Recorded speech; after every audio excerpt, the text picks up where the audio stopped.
Yeah, hi, this is Mr. Davis, and what we're going to do now is we're going to start our second drawing in Grab. If you haven't done the first one, shapes, no big deal. I don't care what order you do them in, as long as we get at some point in time both of them done. Now, as you can see here, I have the computer graphics slideshow I asked you to make. Okay, the first drawing that I asked you to do was basic shapes. Okay, and there will be a video on the makeup slide if you need to go back and watch the techniques used in drawing these basic shapes. In the second one, I'm going to teach you how to use a couple of different tools. I'm going to teach you how to group. I'm going to teach you how to align. Okay, and I am going to teach you how to resize objects. Okay, remember one thing: don't try to guess when you're doing these things and line things up by eye. You have a lot of tools, use them. So what I'm going to do first is open up Gravit. And I wanted to do it on my Chromebook so you could see. Okay, I get the exact same screens. If you get this one where they're trying to get you to buy the more expensive upgrade, just click Continue with Gravit Designer free. Now, I want to make sure that my increments are set to pixels, that I go 800 by 600. I'm going to click Create. Okay, I'm going to widen out my screen, and I am going to change to dark theme. There we go. Now zoom in a little bit with Control Plus, and I'll start drawing. What I want you to do in the beginning is simply draw 3 rectangles. Now I'm going to draw a yellow one,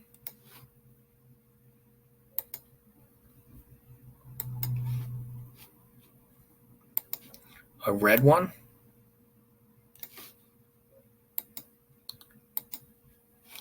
and a blue one. You could almost make a logo from this. There we go. Now, if you look, you can see that the yellow one that was drawn first is in the back. The red one's in the middle. The blue one's in the front. Gravit draws from back to front. Suppose you decide you don't want them like that. You want the blue one in the back. Well, that's when you start using these 2 icons. Bring forward and send backward. Okay, so let's send the blue one backward. Now it's behind the red one, but in front of the yellow one. Now it's all the way in the back. Let's say we wanted the yellow one in the front. Okay, you can sit here and practice with these so you get it down right. Oh, I don't like the yellow one in the front. It's too bright. Send it back all the way. And let's bring the blue one, okay, which is my favorite color, back to the front. Now, when you get these arranged the way you want them, you should highlight all 3 of them and go up here and now hover over this tool till it says Group. And what that does now, it's actually like gluing them together.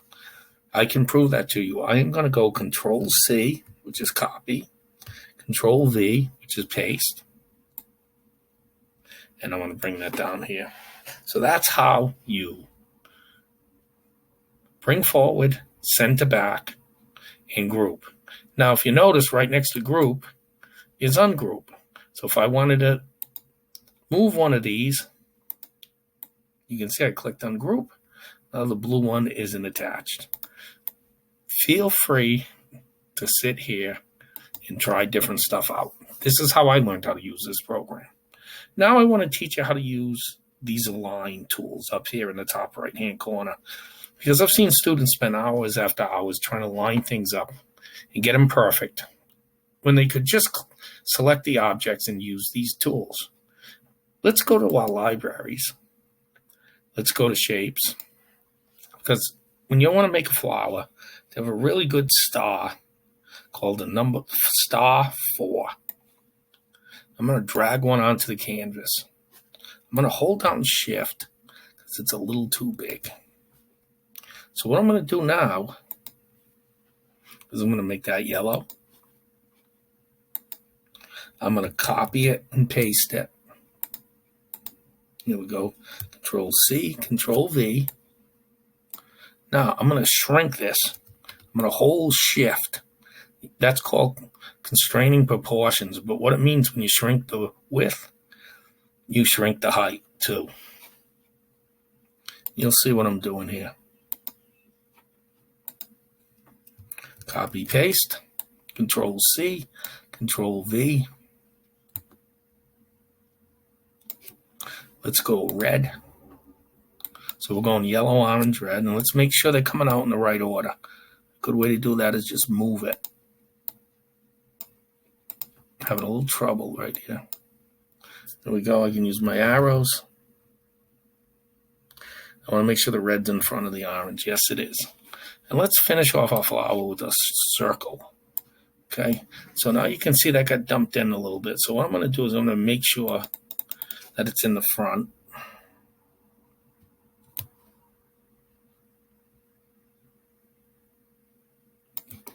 Now, I'm going to use Control Plus just so I can see this a little better.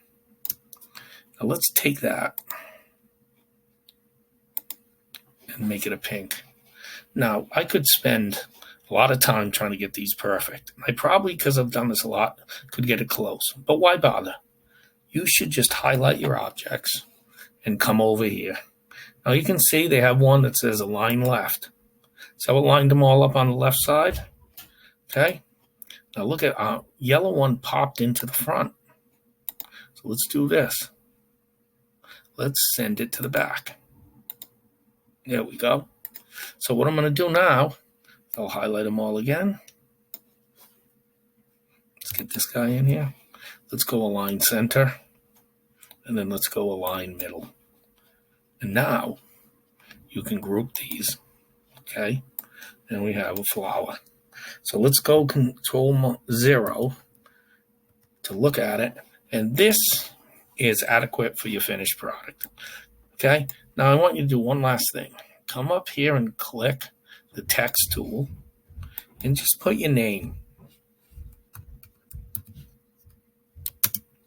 Now you can see it drew my name in this basic Open Sans text. I'm going to highlight the text. And I'm going to bring it up to 48. There we go. And I'm going to get rid of this boring Open Sans. Okay, now do me a favor. Don't pick some fancy type. A lot of students right away think that if I use fancy lettering, it makes it look better. What it does a lot of times is it makes it hard to read. I'm going to take this text right here. That's pretty big. Okay, and I'm going to end with that. Now, what I want you to do is save this twice. First, I'm going to have you go File, Save to Local File As. Now, you can see that it brings me to what looks like my Google Drive, but really in Downloads.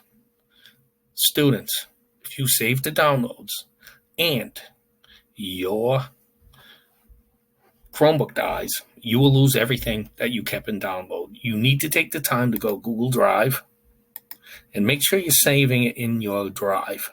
Now, I'm going to just name this, okay, Align and Group. Okay, and make sure you keep the .gv design. Now, I'm going to hit enter because you can see I got my Screencastify thing away. There should be a save button there. If you just hit enter, it does the same thing. Now, here's the problem.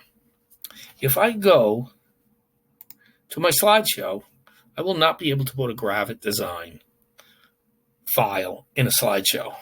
So I have to make a conversion. So I'm going to go back here and I'm going to go File, Export. And what I'm going to do is I'm going to choose right now JPEG. Okay. So what this is going to do now, and you can see it's going to save it as into my drive because it's blue.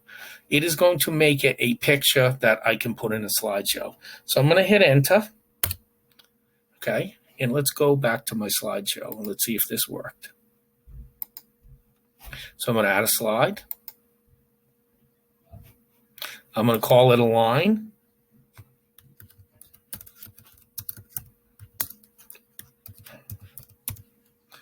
Okay. Now we're leaving out send forward, send back, but we don't need to make it a big long title. And we're going to go insert image from my Google Drive. Okay. And what we're going to do is I'm going to go to recent. And there is a line and group.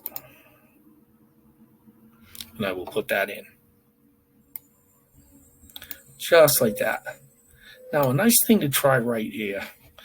I'm going to eventually show you the difference between a JPEG and something else. If I were to go to my slide, change background, okay, and just go to a color, we'll switch that back. You can see that the picture has a white rectangle, okay?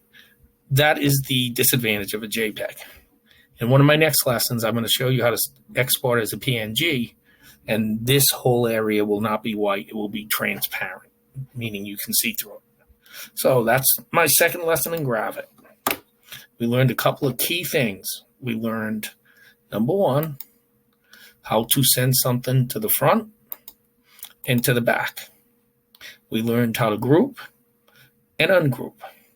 And last but not least, we learned how to use these align tools in the top right-hand corner. If you can master using those few tools, you will already be so far ahead of teachers and students that use Google Draw and other what I call amateur software. This is professional software. We're learning to use professional tools. Good luck with this lesson. Feel free to email me if you have any problems, and have a great day.